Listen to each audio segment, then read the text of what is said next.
அஸ்ஸலாமு அலைக்கும். தினமணி பத்திரிகையில் வெளியாகியிருக்கும் ஒரு மிக முக்கிய செய்தி.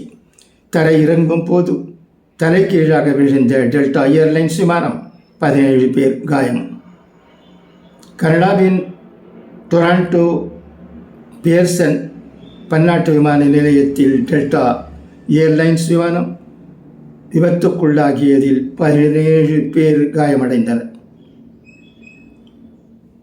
மினியா போலீஸில் இருந்து காலை 11:45 மணி அளவில் புறப்பட்ட டெல்டா விமானம் 4818 கனடாவின் டொராண்டோவில் பனிமூட்டமான ஓடுபாதையில் அதிக பனிமூட்டம் காரணமாக தரையிறங்கும் போது தலைகீழாக கவிழ்ந்தது. இதில் 17 பேர் காயமடைந்தனர்.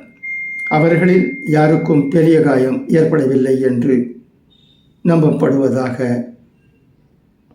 டொராண்டோ பியர்சன் தலைமை நிர்வாக அதிகாரி டெபோரா பிளிண்ட் தெரிவித்தார்.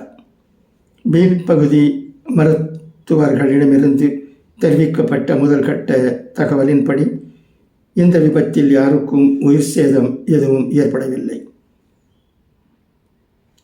ஒன்ராரியோவின் விமான ஆம்புலன்ஸ் அதிகாரிகள் கூறுகையில் 3 நோயாளிகள் ஆபத்தான நிலையில் டொராண்டோ மருத்துவமனைக்கு கொண்டு செல்லப்பட்டனர்.